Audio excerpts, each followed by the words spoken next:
Hello and welcome to another edition of Critical Q&A, the show where I answer your questions based on what you've left for me in the comments section below on my Q&A videos, or have sent to me by email at askchrisshelton@gmail.com.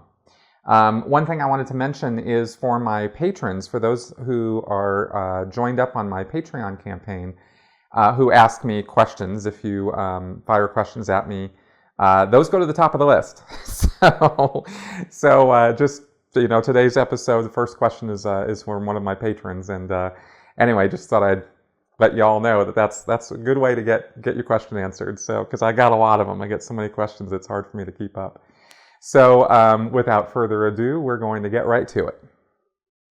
George B. I don't understand why Scientology needs slave labor in its priesthood, the Sea Org. This is a very wealthy church that could easily afford to pay their clergy well, give them first-class accommodations, food, education, etc., correct? If we compare Scientology to the Catholic Church, who has a live-in clergy, which treats its priests, bishops, and cardinals well, then why can't Miscavige do the same? Even the Salvation Army provides good housing, pay, retirement, and health benefits for its officer corps. I don't understand why the concept of respecting one's own management structure is such a foreign concept here. How can Miscavige expect top performance of individuals who have no real incentive to do so? If the pay and benefits were good, perhaps they could recruit top individuals voluntarily. Perhaps if they were to pay a good percentage commission on services sold, then sales would rise. People are much more effective when they want to be and when they enjoy their job in life's position. If the Church of Scientology was anything except what it really is, then your question would actually make sense in the context that you're asking it, because then the church would actually be comparable to, say, the Catholic Church or a corporation that was trying to do well and keep its thing going and expanding and be successful into a far distant future. And reward its members and its employees. However, the thing you have to keep in context with Scientology is that it's neither of these things. The Church of Scientology is not a church. I mean, it is a church. They call themselves a church, so they might as well be a church as far as that goes. But it's a destructive cult, and this is actually a really important point, because the facade that the Church of Scientology paints for itself to the world is a false facade. It's not what Scientology really is. And I've made this point before. I'll keep making it because it needs to be made over and over and again. Is that it is a destructive cult with the only reason for its existence being to make money for its leader. That's it. That's the only reason Scientology is around. It's not there to help people out and get people to higher states of awareness and potential and help them lead healthy, happy lives, and all of that that's the shore story of Scientology. That's the thing they tell people. That's the window dressing. It's not what it really is. And the reason I can sit here and say that, despite the fact that there are thousands of people in it, there have been, probably tens of thousands, maybe even a couple 100,000 people who've taken part in it, and who will say that it was a self-help activity and that it was something that was put together in order to help people out and get them to higher states of awareness and all that. The reason I could ignore all of that is because of exactly this question, is because look at how they treat their people when you get down to it, when you really get down to the core of what Scientology actually does, not what it says, not how they want you to think they act, but what they really do. And specifically they being David Miscavige, who is Scientology. Ask anybody who's in Scientology. Who is the epitome of Scientology? What is the penultimate example of Scientology? It is David Miscavige. So how does he act?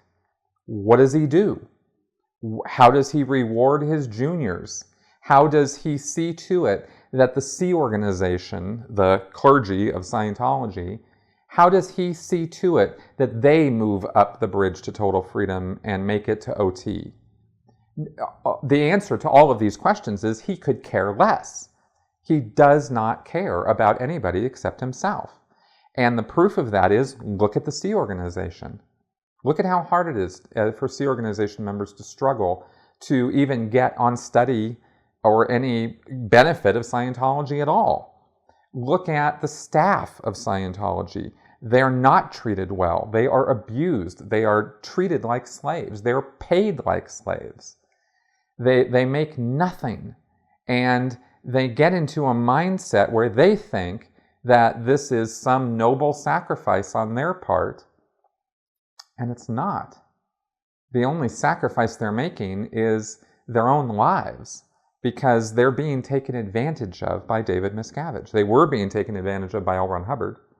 Now they're being taken advantage of by David Miscavige for the last 30-something years. So, the last 3 generations of Scientologists have been under Miscavige. So we might as well just talk about David Miscavige at this point, because, L. Ron Hubbard is pretty old news. And that is the true picture of Scientology, is one where people are being lied to, deceived from the word go about what it is that they're part of, and they are made to pay and pay and pay and pay for the privilege of calling themselves a Scientologist, which is no privilege at all, because in the end it doesn't mean anything. So that's my best answer to this question is he's not doing those things because that's not what he's even trying to do. David Miscavige doesn't care about the future of Scientology. He doesn't care about its expansion, and he certainly doesn't care about the welfare of the people who work for him. As far as he's concerned, they're a dime a dozen. When he gets rid of one, somebody else will step up.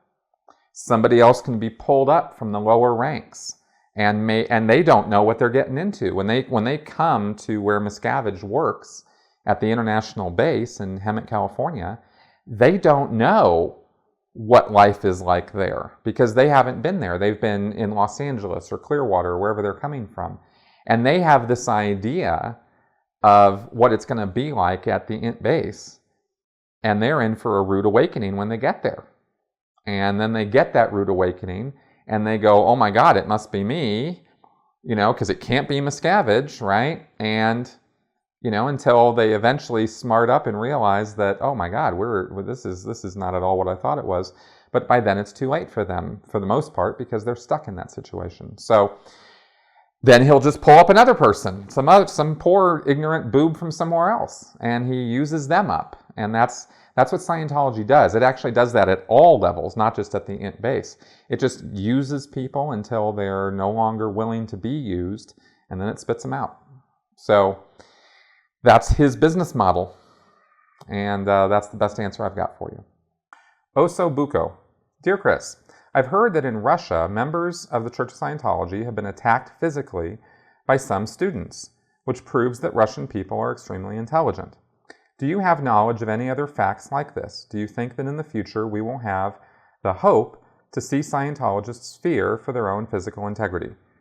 I'm taking up this question because I actually wanted to make a point about the context of the question, which I feel is more important than the question itself.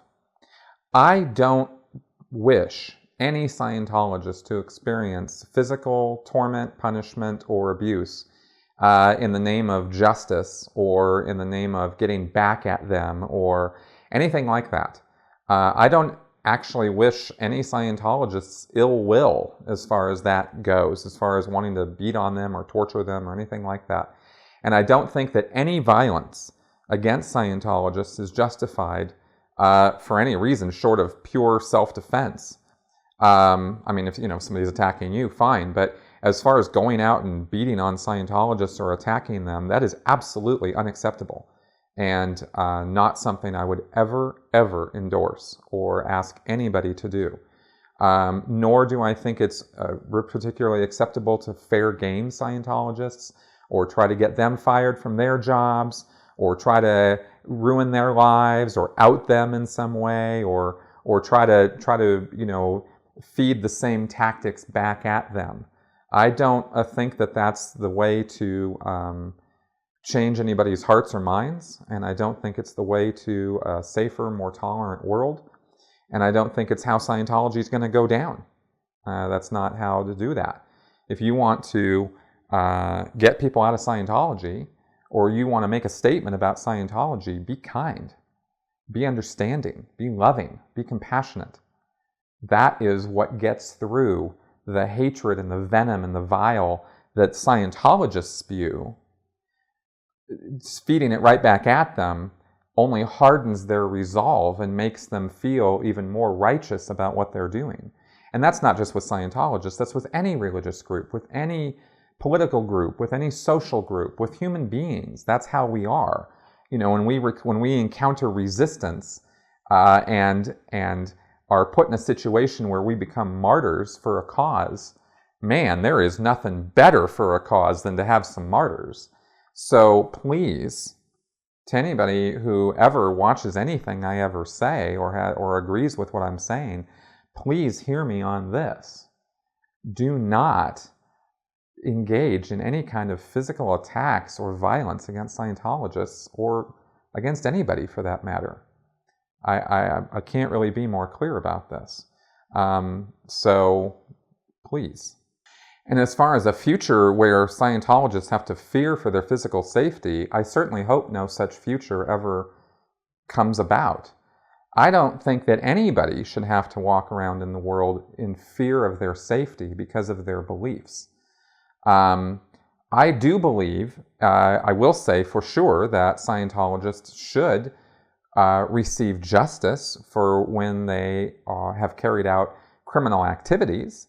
That justice should be served up in a court of law and with due process. That's what I believe Scientologists who have committed crimes and have committed human rights violations and various other, acts of illegality. I think those people should be punished by the law to the full extent of the law. And I don't think any kind of vigilante justice is called for, nor would it be constructive. Kazuka. Thank you, Chris, for delivering so much important information on such a consistent basis. I'm a regular watcher/listener of yours and many other Scientology-busting YouTubers, and have read dozens of books on the subject, primarily those written by former members. Yet, after seeing a clip of John Travolta claiming that joy is the operative concept in Scientology, I am left baffled. I can't recall any other instance of this particular technology being discussed either by Scientology propaganda or former members. I must have missed something. Can you fill us in on this aspect of Scientology teaching? I can tell you exactly why it is that John Travolta is talking about this. It comes from a poem that L. Ron Hubbard wrote, which I think was later turned into a song. The poem is called The Joy of Creating, and he put this into a bulletin. And Scientologists really, really eat this up. This is a very, very important thing in Scientology. But it's kind of funny. It's not really talked about very much. And this probably is the first time you're ever hearing about this. If I recall correctly, the poem goes, force yourself to smile and you'll soon stop frowning. Force yourself to laugh and you'll soon find something to laugh about. Wax enthusiastic and you'll very soon feel so. A being causes his own feelings. The greatest joy there is in life is creating. Splurge on it. So I think I got that right. So I obviously still remember that. That was something that we, in a way, had pounded into us while I was in Scientology. Because the joy of creating and the whole idea of a being causes his own feelings is kind of parallel to this other concept I've spoken about before, which is the whole idea in Scientology that you are responsible for your own condition. It's sort of a positive, upbeat interpretation of that. There's lots of downbeat interpretations of it in Scientology where, you are to blame for everything bad that ever happened to you because you're responsible. But on the opposite side, and the side that Scientologists tend to want to look at and be positive about, is this business of forcing themselves to smile, and they'll soon stop frowning, and ha ha ha. And if you can just sort of force yourself into it, then you can snap out of a funk you're in, or you can be having a bad day, and you can sort of remember this poem, and it's sort of inspirational, and then you are maybe having a better day because you're sort of forcing yourself to.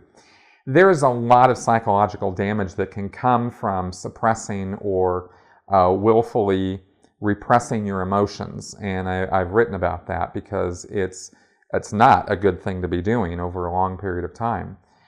But I do think that even to this day, I'm not somebody who's going to be espousing Hubbard, but I think the idea of kind of picking yourself up by the bootstraps and maybe turning a bad day into a good day, or sort of it's kind of along the same lines as turn that frown upside down, sort of thinking.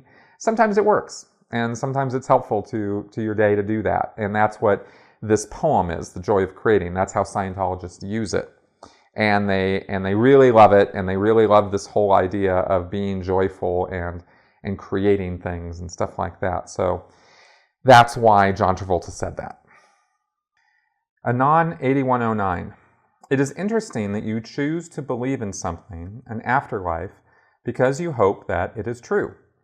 Do you think that this is a general principle, that people should believe in things that they hope are true? I don't think you do. So if you don't think that such a general principle is a good one, then why is it good to believe in an afterlife based on this principle, but not have the principle apply to other beliefs? What makes belief in an afterlife special? Well, when it comes to metaphysical beliefs or supernatural beliefs or religious beliefs, they're all a hope. I mean, they're not knowledge. I think I've made it clear from my own viewpoint, at least, that knowing something and believing something are two different things. And I classify belief as a hope. It's not a knowledge. You don't know, for example, that God exists. You can hope He exists. I think hope is a synonym for belief. And I don't think that there's anything wrong with believing or hoping that something is a certain way if you don't have any valid evidence or proof otherwise. And that's a key part of this. If somebody has verifiable, falsifiable evidence of the validity of something, right? Like the earth is round. Well, you can hope the earth is flat, but that runs smack into the face of actual evidence that it's not. It's undeniable that the earth is round. It is a sphere. People have orbited it. We know this. This has been known for centuries. And I'm just choosing a really obvious, stupid example to make the point. It's not like flat earthers need a lot of debating. But on this particular point, it serves the purpose of showing the difference between a valid evidence, an evidentiary fact, that you can go, it's a fact. The earth is not flat. It is round. No one, not one person in this world can say, here is the evidence that God does not exist.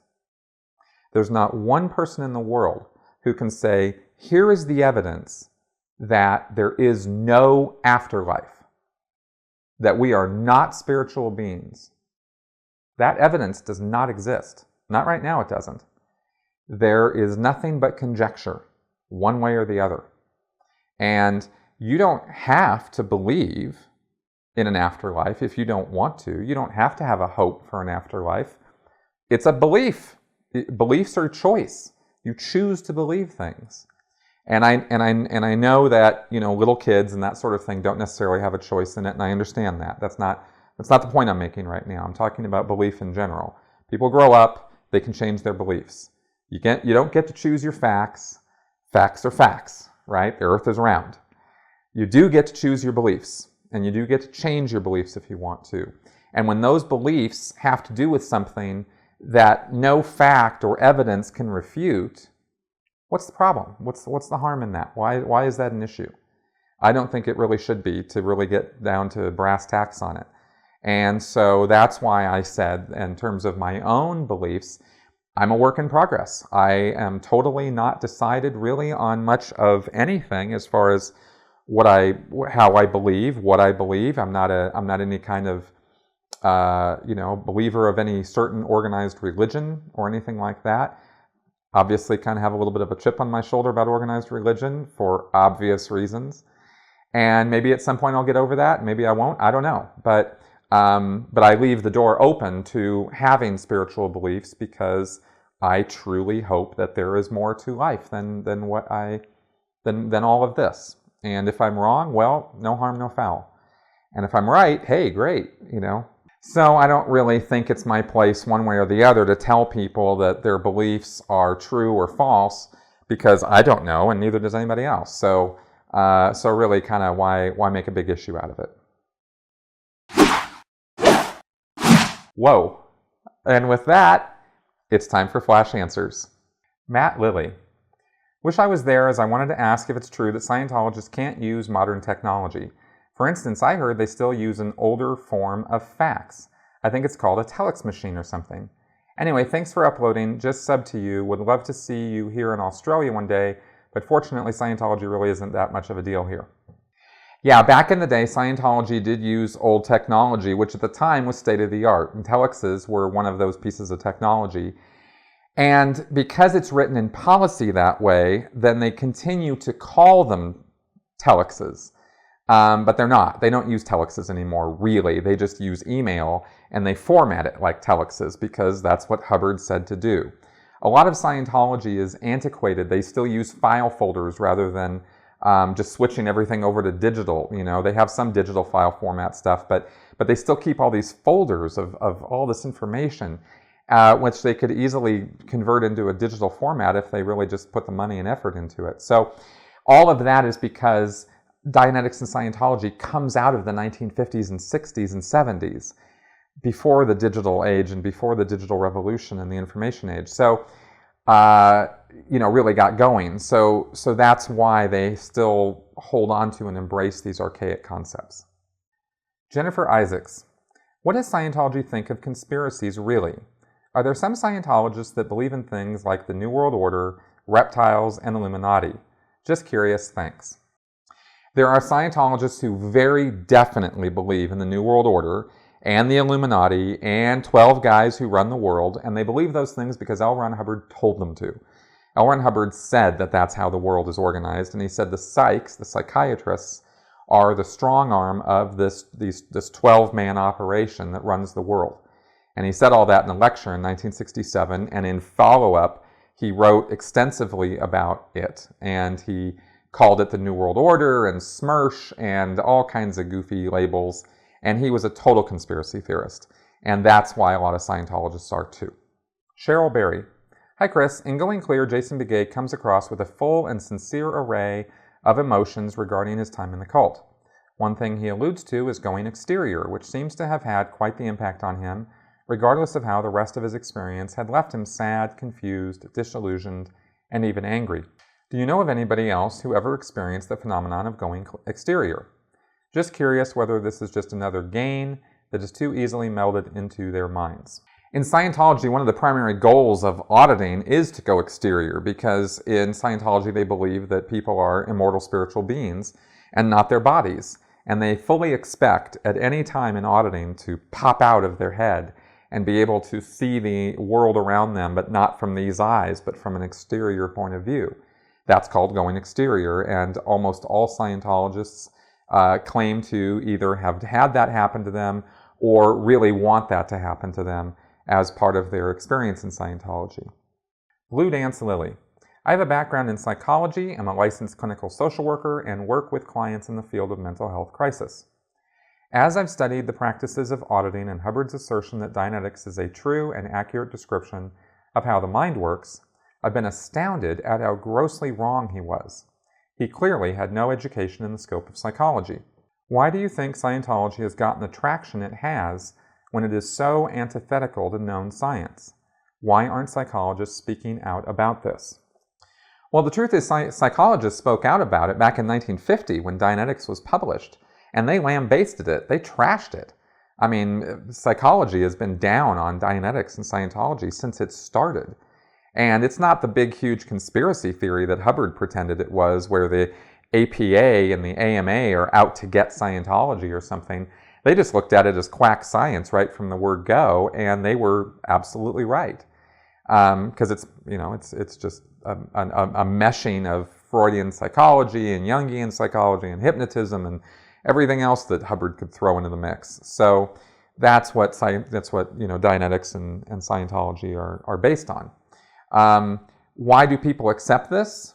For the same reasons that they accept homeopathy and Dr. Oz's latest miracle cures and diet plans, because some people will believe anything. And, I don't get to get on a high horse about that, because for 27 years, I was one of those people. So, people fall for this stuff because they want to. And they want something to believe in, and they want something to make their lives better. And Scientology promises that, and they believe it. After Arts. Chris, you're an extraordinarily engaging and gifted communicator. Even in your earliest videos, where the production values weren't so great, you displayed an earnestness and charisma that demanded our attention. I wonder if and how your work in the Church of Scientology helped you develop your powerful skills for speaking and presentation. It would be ironic if the Church of Scientology, for their own purposes, directly trained you in the superlative communication skills you now use to educate the public against them. Well, thank you very much. I really appreciate that. And I only read all of that to give the question context, because Scientology did train me in how to communicate. I did get lots of public speaking opportunities while I was in Scientology, and I do have a talent for it or whatever. I guess I learned a lot about communication, and communication was a very, very important subject to me in Scientology. And I think that people who go into Scientology with a gift for that, or a talent for that, or an inclination or proclivity to it, will be benefited by what Scientology has to offer as far as that goes, because it gives you opportunities, and there's drills and things you do, the TRs and all that stuff. And people talk about how there's hypnotism with TRs and all that, and that's true too. Anything can be taken to an extreme that it shouldn't be taken to, and that very definitely includes those training routines. But they did train me in it, and it did help, and now I do my best to use my communication skills to show other people how bad Scientology actually is. Navik Darkroom. How would you react if David Miscavige cloned himself? I think I would react the same way that I will react if Donald Trump becomes president of the United States. I will run screaming from the country and move to Canada. G. Fox. I recently went to the Church of Scientology site out of curiosity, and one thing that struck me was all of the new churches being opened. I don't understand why Miscavige would be opening so many churches when there, as you and many others have shown, are a dwindling number of bodies to fill them. What is your take on this? Well, I've talked about this pretty extensively in other videos, so I'm not going to rehash everything I've already said. You can check out my original series on what is wrong with Scientology, and I definitely talk about the whole ideal org strategy and what's wrong with that there. But in a couple words to answer this question real fast, real estate value. It's an asset. Those buildings are assets for the Church of Scientology's net worth. Enough said. And so we come to the end of another Critical Q&A episode. I hope you guys are getting a lot of value out of the answers that I'm providing here in this, and I really am just loving the hell out of doing these shows. So do keep your questions coming, and you can, like I said, email them to me or leave them in the comments section below. There's a lot happening in the world of Scientology right now, and it's a very exciting time for me and other people to be a critic of Scientology and to speak out against it, because it is really having a not very fun time in the courts and in the court of public opinion. And this is only going to get worse as time goes on with this. By the way, I am on the last chapter of my book, so that is rolling along quite well, and I expect to have that done very, very soon, and I will definitely let everybody on this channel know all about that.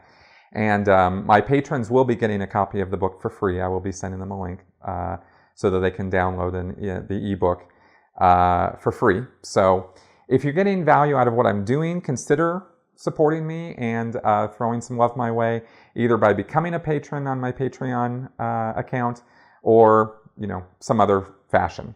So anyway, thank you very much for watching. I really appreciate you guys coming around, and I'll see you next week.